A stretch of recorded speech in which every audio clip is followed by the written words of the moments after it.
En años donde los precios, el clima y la aparición de plagas, malezas y enfermedades se hacen sentir fuertemente en el planteo productivo, lograr la eficiencia no es fácil y es por eso que la capacitación es esencial.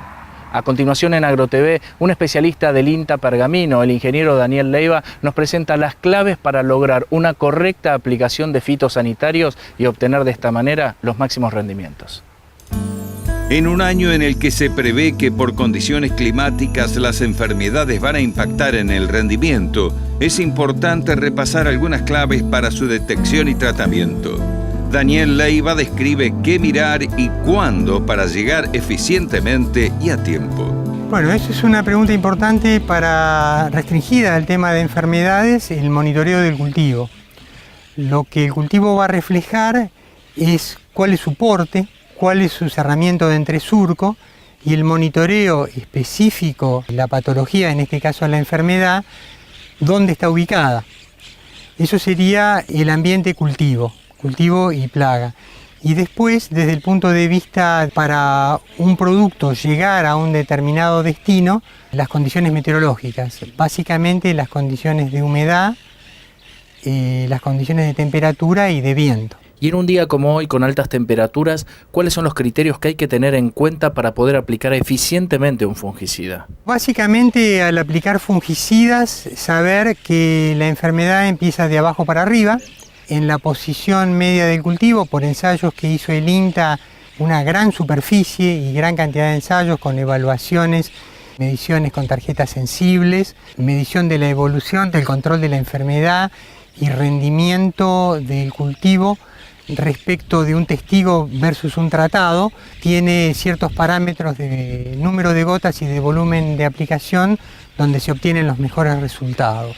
Nosotros hacemos todos los ensayos en las condiciones más críticas, cultivos altos, cerrados y condiciones de humedad relativa baja, entre 40 y 50%. Este año, y en este caso en particular, y se vio en la práctica, que el cultivo tiene un poco menos del desarrollo en altura sobre el cual nosotros hicimos los ensayos y las condiciones de humedad son mayores. Entonces, cuando nosotros aplicamos los criterios de las condiciones para el cual se hicieron los ensayos, era necesario obtener en el entresurco del cultivo, colocando una tarjeta a la mitad de la altura del cultivo, 150 gotas.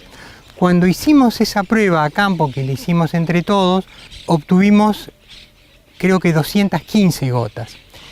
Eso demuestra que nos excedimos en el volumen, porque el cultivo no tenía ese nivel de requerimientos por cerramiento ni por altura, ni las condiciones de humedad favorecían tanto la evaporación, por eso se obtuvieron de más gotas. Lo que debiéramos de haber hecho es bajar el volumen de aplicación, estableciendo como patrón de control de cuál es el volumen adecuado para este cultivo, es haber bajado el volumen hasta lograr las 150 gotas. O sea, no existe un volumen de aplicación, sino que existe un patrón de referencia que nosotros lo referenciamos con tarjetas sensibles en número de gotas e ir ajustando los volúmenes de aplicación en las condiciones del cultivo hasta definir cuál es el volumen que se debe usar. ¿Y cuál es el diámetro que debe tener una gota para poder penetrar en el canopeo de un cultivo como el de soja? La pregunta apunta a algo importante. La penetración de todo el pulverizado que se divide en gotas se reparte. Las gotas más grandes quedan arriba, las medianas en el medio y las chicas abajo. Entonces la pregunta está referida a qué gotas van a llegar abajo, que es el objeto del tratamiento, las gotas pequeñas. Pero para eso tenemos que sacrificar un volumen más alto de aplicación que me produzca gotas que no penetren, pero que son la necesaria consecuencia de estar presentes para estar seguro que las gotas chicas lo estén.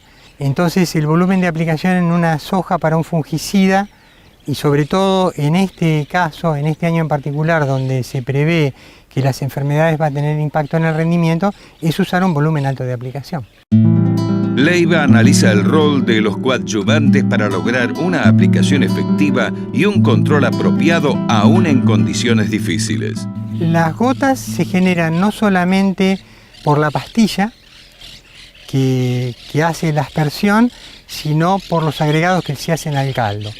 Cuando las condiciones son de alta humedad, como la que estamos en este momento, indudablemente no hay condiciones para evaporación.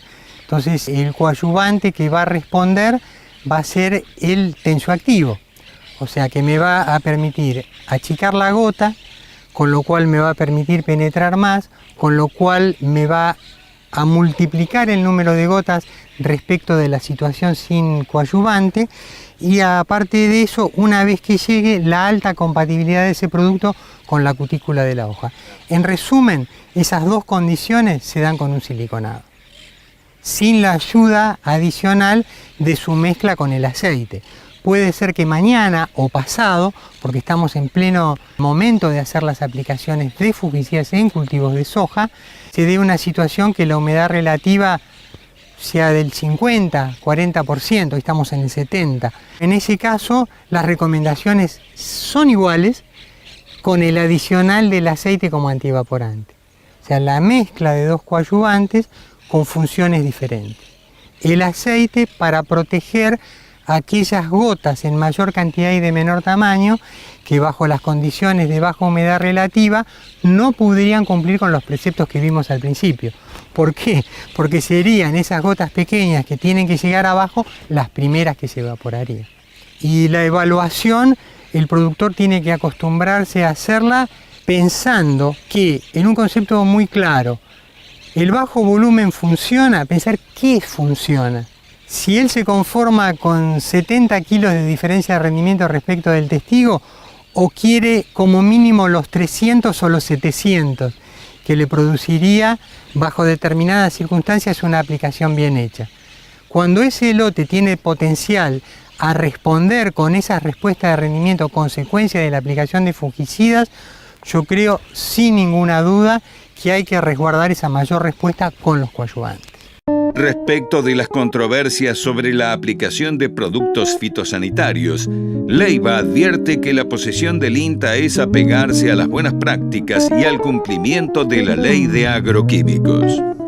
Los plaguicidas son cuestionados en el medio agrícola. No es cuestión de salir a defenderlos a ultranza, sino que son necesarios. Entonces, la posición del INTA es que una agricultura que se sustenta con insumos, o reemplazamos el sistema o usamos bien los insumos. Por ahora es usar bien los insumos. Que el producto no ocasione daños a vecinos, que no haya problemas de derivas objetables.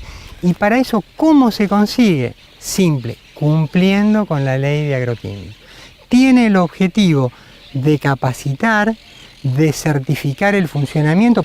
No es un problema de costos porque inscribir una máquina vale 300 pesos. El contratista no compra el monitor de rendimiento, se lo compra el campo y se lo descuenta de su servicio. No es un problema de plata, es un problema de exigencia. Indudablemente nosotros, los ingenieros agrónomos, no podemos hacer oídos sordos a eso. Nosotros tenemos que valorar la oportunidad de poder recibir un dinero por ese asesoramiento, o sea, vivir de la profesión. Y sin embargo, la actitud de muchos es dejar el terreno que lo ocupen otras profesiones. Y eso es negativo. Yo creo que ese es el punto. La teoría es ganar, ganar. Exigir condiciones para que se cumplan determinadas cosas exige profesionales, contratistas capacitados y productores bien informados. Y todo eso, por lo menos en lo que yo conozco de la ley de biocidas de la provincia de Buenos Aires, esa era la pretensión de esa ley, que creo que por ahí, por inicios del año 80, se hizo en el INTA. La redactó un compañero mío, Nicolás Gianone, en Pergamino para la provincia de Buenos Aires. Y lamentablemente hoy no se cumple. No solamente decir que uno hace las cosas, sino demostrarlo. Yo creo que lo peor que uno puede hacer es ponerse a pelear.